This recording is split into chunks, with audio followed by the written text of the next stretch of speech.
যাক, বাংলাদেশ দল তাহলে ওয়েস্ট ইন্ডিজের কাছে ওয়ানডে সিরিজটা হারেনি। ধরেন বাংলাদেশ তো দ্বিতীয় ম্যাচটা জিততো, কিন্তু ওই যে নুরুল হাসান সোহান তিনি ক্যাচটা মিস করলেন, এই কারণে মূলত ম্যাচটা সুপার ওভারে গেল এবং বাংলাদেশের কাছ থেকে শেষ পর্যন্ত ম্যাচটা হাতছাড়া হয়ে গেল। দ্বিতীয় ওয়ানডে ম্যাচ হারের মধ্যে দিয়ে মূলত 3 ম্যাচের সিরিজ তখন 1-1 সমতা হলো। তার মানে লাস্টের অর্থাৎ তৃতীয় যে ওয়ানডে ম্যাচটা ওইটাই হচ্ছে ফাইনাল ম্যাচ। ওই ম্যাচের জয়ী দল তারাই আপনার ওয়ানডে সিরিজটা জিতবে। তো এইরকম একটা ম্যাচে আমরা কিন্তু আজকে অন্যরকম একটা বাংলাদেশ দলকে দেখেছি। যদিও বেশ কিছু বিষয় নিয়ে কথা বলার আছে, বাট তারপরেও বলতে হবে বাংলাদেশ 296 রান করে যেভাবে ওয়েস্ট ইন্ডিজকে রীতিমতো আজকে তারা উড়িয়ে দিয়েছে, একদম বিধ্বস্ত করে তারা কিন্তু বিশাল বড় ব্যবধানে একটা জয় তুলে নিয়েছে। তো আজকে তৃতীয় ওয়ানডে ম্যাচ নিয়ে যদি বলা যায় তাহলে বলতে প্রথমত হচ্ছে আজকের উইকেটটা কিন্তু আগের 2টা ম্যাচের চাইতে ভালো ছিল, এবং এই উইকেট থেকে আমরা যেরকম প্রত্যাশা করেছিলাম আমরা কিন্তু ওই রকমই শুরু করেছিলাম। সাইফ আর সৌম্য আজকে কি দুর্দান্ত সূচনা করেছিলেন। দেখেন দুজন মিলে 25.2 ওভার, মানে 25 ওভারের মধ্যে তারা স্কোর কার্ডে 176 রান জমা করেছিলেন। মানে আমাদের ওপেনিং পার্টনারশিপ 176 রানের, আপনি চিন্তা করতে পারছেন যে লাস্ট কবে আমরা এরকম ভালো উদ্বোধনী জুটি আমরা পেয়েছি। তবে আমার এখানে আফসোসটা কাজ করছে হচ্ছে সাইফ অথবা সৌম্য, তাদের মধ্যে যে কোনো একজন যদি 3 অঙ্ক ছুঁতে পারতেন, মানে একটা সেঞ্চুরি করতে পারতেন।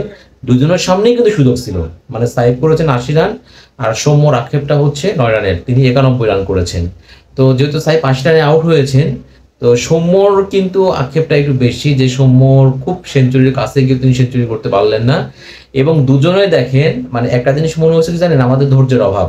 আমরা কিন্তু আজকে সেই জিনিসটা দেখলাম, ওই রকম সিচুয়েশনে কেন বাউন্ডারি হাঁকাতে হবে, এটাই হচ্ছে বড় একটা প্রশ্ন। সাইফ এবং সৌম্য দুজনেই কিন্তু মারতে গিয়ে ওই ক্যাচ আউট হয়েছেন, বাট আমি বলবো যে সাইফের সামনে সুযোগ ছিল, সৌম্য তো আরো বড় সুযোগ তিনি হাতছাড়া করলেন, এবং সৌম্য তিনি যে সেঞ্চুরিটা বঞ্চিত হয়েছেন। এখানে আমার কাছে মনে হয় তাওহিদ হৃদয়েরও একটু দায় আসলে আছে। তো যাই হোক, আমরা 176 রান করলাম 25 ওভারে, কিন্তু লাস্টের যে 25 ওভার সেইখানে কিন্তু আমরা আর ওই কাঙ্ক্ষিত স্কোরটা আমরা পাইনি। যেমন ধরেন প্রথমে বাংলাদেশ দল যেভাবে খেলছিল তাতে আমার কাছে মনে হচ্ছিল যে আজকে বাংলাদেশের স্কোরটা অতীত যে রেকর্ড আছে সব ভেঙে দিবে। মানে ওয়ানডেতে বাংলাদেশের সর্বোচ্চ রান হচ্ছে 349 রান, বা বাংলাদেশের আর কি। আর ওয়েস্ট ইন্ডিজের বিপক্ষে সর্বোচ্চ রান ছিল 322।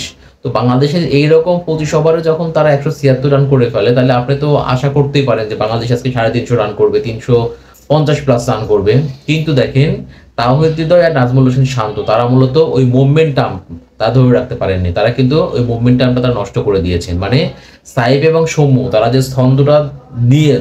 ছন্দ নিয়ে ব্যাটিং করছিলেন, তারা যে রানের ফ্লোটা রেখেছিলেন, সেই ছন্দ সেই মোমেন্টামটা পুরোটা নষ্ট করেছেন হচ্ছে তাওহিদ হৃদয় এবং নাজমুল হোসেন শান্ত। এবং তারা স্লো ব্যাটিং করার কারণে কিন্তু আমরা ওই কাঙ্ক্ষিত স্কোরটা তো করতেই পারিনি, আমরা কিন্তু 300 রানও করতে পারিনি।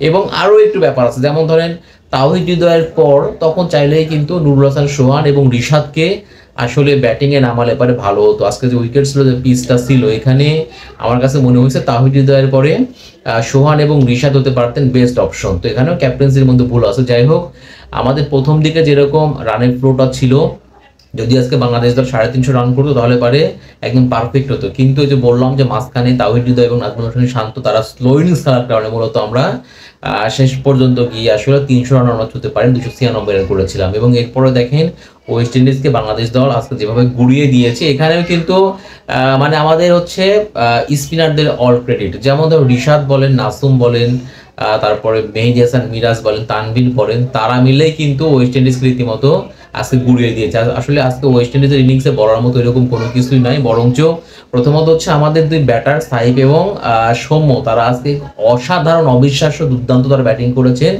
এরপরে ক্রেডিট দিতে হবে হচ্ছে আমাদের বোলারদের, মানে স্পিনারদের, যেখানে রিশাদ, তারপরে আপনার হলো নাসুম, তারপরে তানভীর, তারপরে মেহেদী হাসান মিরাজ, তারা মিলেই মানে এই মিরপুর শেরেবাংলা স্টেডিয়ামে আজকে স্পিন 20-এ ওয়েস্ট ইন্ডিজের ব্যাটিং লাইন আপ রীতিমতো আজকে আমরা ধসিয়ে দিয়েছি, গুড়িয়ে দিয়েছি, একদম নীল করে ফেলেছি আমরা। তাতেই কিন্তু আমরা মানে যেহেতু শিরোপা নির্ধারণের ম্যাচ, তাতে কিন্তু আমরা জিতে অন্তত মানটা বাঁচাইলাম। নাইলে পারে তো সিরিজটা আমরা হারতাম, কিন্তু তৃতীয় ম্যাচটা জিতে বাংলাদেশ দল ওয়ানডে সিরিজটা 2-1-এ জিতলো।